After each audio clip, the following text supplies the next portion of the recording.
Hello people of YouTube, my name is Brad, this is my channel Anime and Orange, and welcome to the review for the Disney in color AT-AT model right here. Just want to take a few moments to talk about the build and about the model, and really this should be a pretty quick video because the Disney AT-AT is the same build and same pieces as the silver AT-AT that came out in the beginning of the Middle-earth Star Wars collection.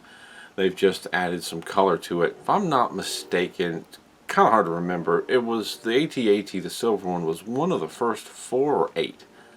I know the first 4 that came out included the Millennium Falcon, the Advanced TIE, R2-D2, and I can't remember if it was the AT-AT Walker or the Star Destroyer. It might have been the Star Destroyer, and then the next 4 included the AT Walker, the X-Wing, the Destroyer Droid, and something else. It's been years and I can't remember. But this is basically the same build, and I tried to go back and find my instructions for the original. I couldn't. It's one of the ones I may not have kept. The instructions online though, which may have changed a little bit over the years, they revamped it. They are exactly the same as the Disney AT-AT. So if you've built this before, you probably have a good idea what to do. If you haven't, if you decide to start with the Disney one, or if you're building the silver AT-AT and you found this video, the build is going to be the same. Just a few little tips and tricks for you, because it's a pretty easy build, especially for the Star Wars lineup. This is one of the easier ones. There's not a ton to it. You start with building the head. It's pretty straightforward. I don't completely fold the head up until I've added in all the pieces. Then the bottom goes in, it comes together. You add the neck. Then you start working. You start working on the legs and this bottom part, which the legs attach to, and goes up the back. The legs are fairly straightforward. They're all pretty much the same, just angled slightly differently. You've got bits to fold over on each side and curves. You take your time curving things and curving the knees just right. One thing that got me a little stumbled, even though I built this before, is knowing which side to put some of the parts on the upper part of the leg, because you actually do show some of the silver here and it's not all grayed out, and I originally started putting things on backwards and had to flip it around. It's helpful to have like a dowel rod or a step mandrel to help make those two curves in either end. It'll just make it a little bit simpler, but it's really very straightforward in the beginning. When you're putting the two halves of the legs together, you may struggle a little. Depending on how much of the knees are curved in, they may get in the way and you have to adjust them. But again, all in all, not that hard. The feet are all the same. It's 3 different pieces. There's an upper circular part, a bottom circular part, and a plate in the middle. These little feet pieces just fold out from the sides of the bottom part. The one thing you have to pay attention to though is that top piece has slots, like dip in when you curve it around on either side. And what you want to do is, you've got 2 tabs or 2 slots in the middle that are kind of offset like that, and if you draw an arrow on the end of each slot, those arrows are going to point out to where that little indentation should be. You want to line it up that way and not turn it, so that these feet pieces, the bottom of the legs, you see they kind of have an overhang on the front and back. If you imagine those 2 middle tabs that are offset as having pointers on each end, and line that indentation up with that, they're going to fit just right. Otherwise you're going to be making you're going to have to remove them and twist them until they line up. I think I got that wrong one time. I've built this 3 times altogether, and I think I may have messed it up one time, but it's not hard to correct if you aren't too aggressive with the tabs. They will untwist fairly easily. And then once you've got all the legs attached, you put this body on. And the thing about the body, it kind of angles in the middle, and you want to try and take your time to do all of that shaping before you start attaching it. And this middle piece is the flap you want to fold down last. All of these pieces, the side flaps, are all held on by tabs at the bottom, but then these middle pieces have tabs that go into slots on the mid side portion. You might be able to twist one side, you're not going to be able to twist the other when you fold it, and that's okay.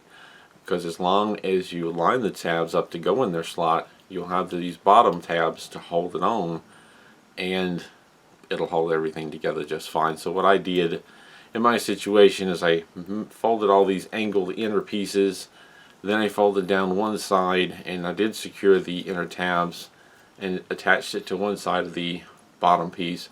And then I folded the other two outer pieces down, secured them, folded the middle piece down, and lined up the tabs, lined up this bottom tab, folded it up, and there you're good to go. One other thing I kind of blew over real quick, these things in the bottom, these two kind of barrel shaped doodads in the bottom, you'd think you'd have to round them into very much a barrel shape. You don't. You round them into a U shape. So instead of them being curved all the way around like the end pieces suggest, you're going to do them curved like that, so the tabs will plug in. The rounded bits on the end for the most part hide it, and that's how it's supposed to go. And just like that, I've run through all of the things there is to need to know about this build. I do like it very much. I like the grayed out color. Pretty much everything is just kind of grayed out on this, with the exception of the red bit and the sort of window up front. But I like it. I think it's cool. The silver one is really neat. It's always going to hold fond memories. Of course, there's the silver right here that isn't painted, so it adds a bit of detail to it. I'm always going to be fond of the original silver one, but this one's fantastic too. And if you happen to be at Disney and able to pick this up, go for it. Or you can find it on eBay sometimes, but watch the price, because people will kind of overcharge for it or really jack up the price. The Disney exclusive ones are usually a bit more expensive than the regular Metal Earth counterparts, and buying it through a third party like eBay could mark it up even more. So, you know, shop around. But this is just as easy as a build as the original AT-AT, and if you've got some experience building these models, you shouldn't run into any problems. If you don't have any experience, if this is your first model or one of your first, check out the build video and it'll walk you right through everything there is to do with this build. This took me an hour and a half to build in its entirety, and I tried to go back and see if I wrote down or recorded how long the original AT-AT took me to build, and I couldn't find it. If I had to guess, it probably took me more like 2 hours to build the first time I built it, just because lack of experience, and I stumbled around a bit. And I did actually break a couple of parts on the original AT-AT build, but it's being one of the first ones that I built, I don't even know that I took a counter of how much time it took to build, and I usually went by the build video, but I don't even think I have the original build video for the original AT-AT anymore, so that's unfortunate. But I'm guessing I've gotten a little bit faster at it. Probably not a whole lot faster though, just because it's a pretty straightforward and easy build, and it's just going to take you time to put things together. It's not like you can speed through and speed things up very much.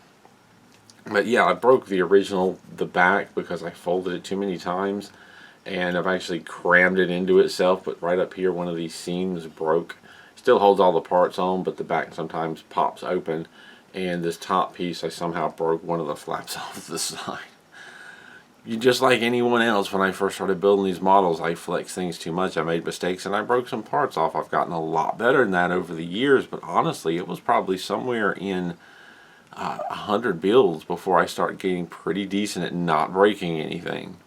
Still, 100 and some builds in, there was the occasion that I messed things up badly, and even at 200 and something with the Y-wing, I still lost a part or broke a part or something and had to get replacement. So it happens. It happens. These are delicate models. The metal, if you flex it too much, it can break. And once in a blue moon, on a very rare occasion, I will get a model that's simply not good metal, I guess you could say. It's happened maybe 2 or 3 times out of almost 300 builds that I've gotten a Metal Earth model that just, the metal didn't seem right and it was brittle or broke really easy. Not super easy, but easier than it should have. That rarely ever happens, and Metal Earth is really good about getting you a replacement if you run into that. I'm going to leave it at that. As always, thank you for watching. Thank you to my Patreon supporters for supporting this channel. And as always, keep on keeping on.